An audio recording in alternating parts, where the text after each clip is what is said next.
What the heck makes an audience stand? Why do we do that? Let's talk about it.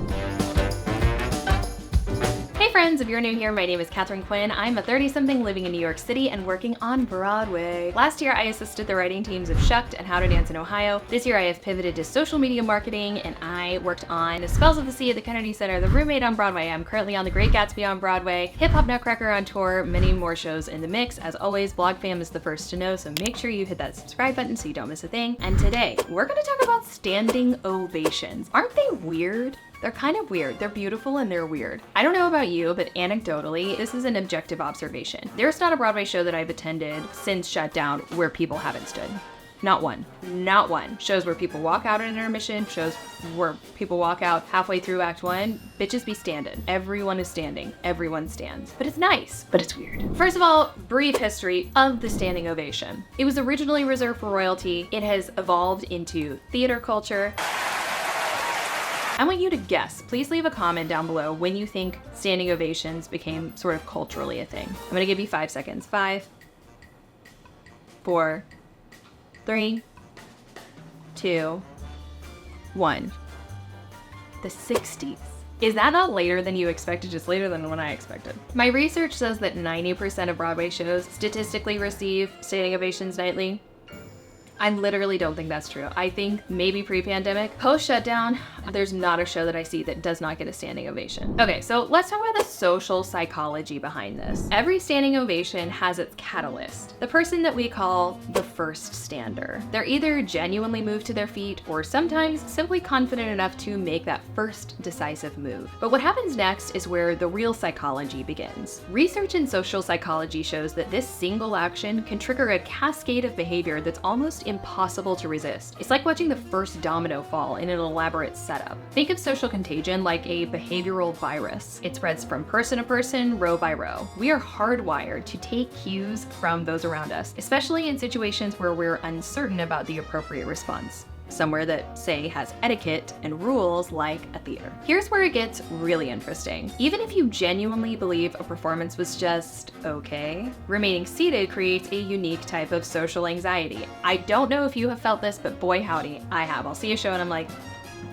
but I don't want to be the asshole that's staying seated, you know what I'm saying? You're not just choosing to sit, you're now making a statement and you're going against the group. Dr. Robert Cialdini, a leading expert in social influence, calls this the principle of social proof. We look to others to determine what's correct, and going against that proof feels increasingly uncomfortable with each passing second. And then there's the awkward half stand, that like crouching behavior where if the person in front of you is standing and you're like, oh, okay, what?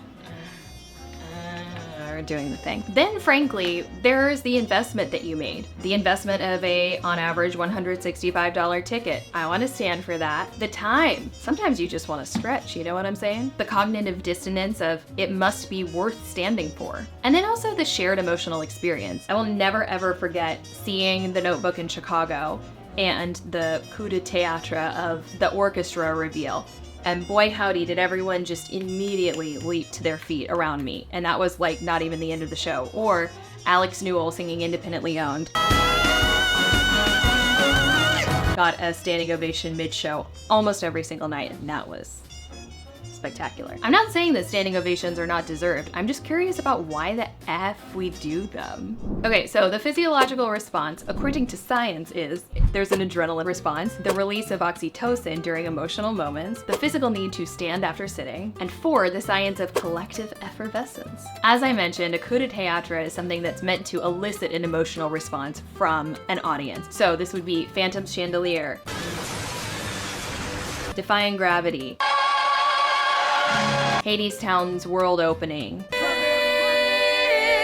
So common devices to elicit said response. Really moving key changes. That usually just like helps with the escalation to get there. An incredible button of an amazing number. Staging techniques or technical elements. Here's my question though. At what point does it become an obligation stand? I feel like there are some shows that I've seen off-Broadway where everyone has not necessarily stood at the end of the show. But I'm really trying to remember. If you have seen a show recently, whether you are local to New York or not, will you please tell me what standing culture is like where you are? Is it a regional theater where Like, does everybody still stand regardless at the end of the show? Is it old people trying to get out and go to their cars? Or like, is this just the norm everywhere now? I feel like it might be, but I do also feel like there maybe are some shows not on Broadway where people did not immediately leap to their feet. I don't know about you, and I would also love to know what your MO is in terms of standing. Even if I hate a show and everyone is standing around me, I'm gonna stand. I am not important enough to make like a statement to the actors, and also like, what good does that do anyone? It's mean. Who cares what I think? It's like, girl, just stand. That's my ethos. Even if it's slightly disingenuous, I think a white lie in this instance is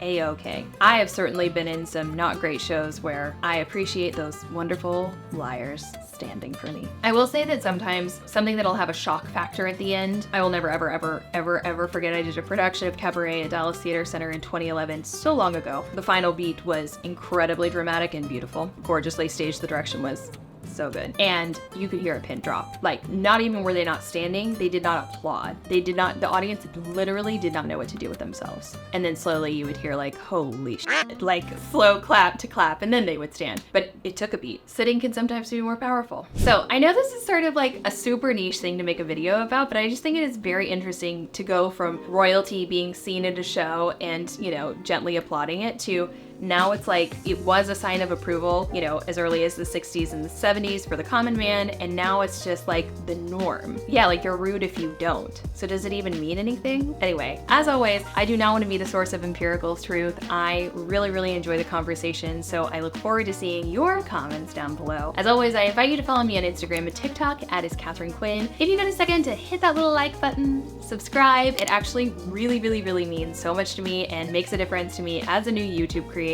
It lets the YouTube algorithm know what wonderful people to push these videos out to, people just like you. So thank you for taking the time to do that, and I'll see you in the comment section.